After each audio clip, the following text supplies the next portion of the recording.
There's a lot in the Bible about the exploits of Joshua, Moses' assistant, who became his successor and led the people of Israel into the Promised Land. However, there's not much about him as a person or of his family. There's a mention of his household, that he lived to the ripe old age of 110, but not much else. Well, I've taken the liberty of inventing a great-grandson for him. Let's call him Caleb, who loves hearing the stories his great-granddad tells. Caleb approached his great-granddad, who was, as it always seemed to be these days, dozing in the sun outside the house. "Great-granddad Joshua, look at this! Look what I found! Look, it's a grasshopper!" he called out. The old man stirred and looked up. On seeing the grasshopper, his eyes began to well up with tears. "What's the matter, great-granddad Joshua?" Caleb asked. "It's the grasshopper. It takes me right back. Did I ever tell you about the time I was sent to spy out the Promised Land? You know that that's all of the Israelites, all of the tribes, you know that we were slaves in Egypt. And you know how God rescued us from slavery, how he helped us escape from the Egyptians, how he led us through the Red Sea and drowned all the armies of the Egyptians. I'm sure I've told you these stories before. It was hard work trying to make the people all march together. Moses had many struggles with them, but we all knew the journey would be worthwhile. We'd heard of the land that God was promising us. A land flowing with milk and honey was what God promised. And it is. We know that now, of course. Well, things were tough at times, but God always provided for us, be it water or food or protection. I remember the time that Moses asked me to lead the battle against the Amalekites. Poor old Moses. He had to stand with his arms outstretched to heaven. Every time his arms drooped, we started to lose.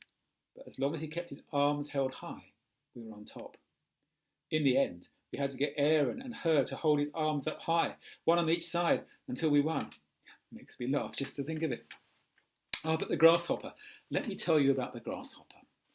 We were on the verge of the Promised Land. Moses was all for going straight into the land there and then. After all, God had said it was ours for the taking. And we knew how God had been with us as we escaped from Egypt, and as we'd moved on since then. But the people were worried. They didn't trust God like Moses did, or like he taught me to. They begged that he send spies into the land to see what it was like, to see whether we had the strength and the numbers to conquer it. Well, Moses, as he so often did, reluctantly agreed to their requests, and sent 12 of us to explore. I was chosen to be one, and my friend Caleb was another. We spent about 40 days looking around the land, going around the towns and the cities, trying to be as inconspicuous as we could be.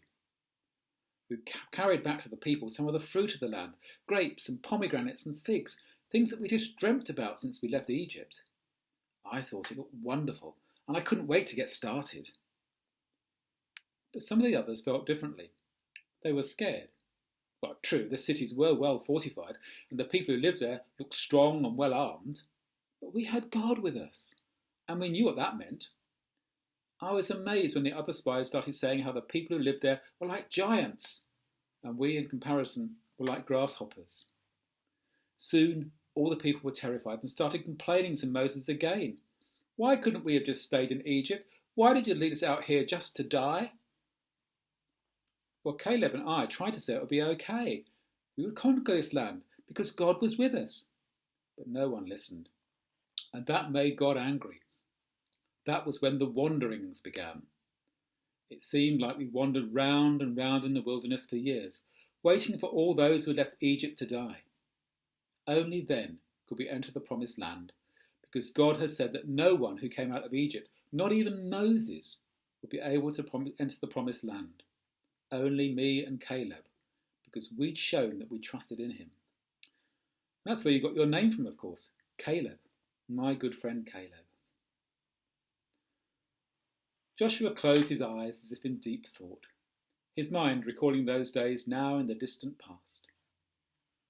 Young Caleb thought he was dozing off again and wanted to hear the story of how Joshua had led the people into the Promised Land, how the waters of the River Jordan, even though the river was in flood, had parted to let them through on dry land, how they had marched around the city of Jericho every day for a week, then marched around it 7 times on the 7th day before blowing the trumpets and shouting loudly, and how the walls of Jericho simply fell down before them, and how they were able to march in and take the city. Caleb loved to hear the stories of how his great-granddad had led the people to conquer city after city, how on one occasion the sun had actually stood still in the sky so they could defeat the Amorites. Now he'd made sure that everyone, every tribe, had their own piece of land that God had promised to his people. Joshua stirred again. Caleb asked for some more stories, but Joshua was in more pensive mood. Caleb, I want you to grow up to be like my good friend Caleb from all those years ago. I want you to trust God like he did, like Moses did, and like I do. I want you to remember all those stories I've told you. Don't just remember them for the action and the battles. Remember them because they tell of how faithful God has always been. I want you to remember how God was always with us through those wanderings, how even when the people turned against him, he'd never gave up on them, how he'd promised this land to us, and how he is with us as we conquered it and settled in it. I want you to remember how he always has been faithful to me and how I've always tried to trust him. I want you to remember the story I told you of how I met the commander of the Lord's army outside Jericho. It was like standing face to face with God himself. It was like when Moses met God on the mountain. And I want you to remember those words I said to the people of Israel after we'd conquered and settled in the land. I think I mentioned those words to you before. They're so important. I challenged the people to choose between serving the so-called gods of this land and serving the true God who had been faithful to us right from Egypt, through the desert and into the promised land. And I said, as for me and my household, we will serve the Lord. The people all shouted that they would serve God too. Caleb, will you promise that you will serve the one true God when you grow up? Be like my old friend and your namesake. Be a giant, not a grasshopper. Serve God. And with that, Joshua drifted off to sleep again. Young Caleb sat quietly and thought and prayed.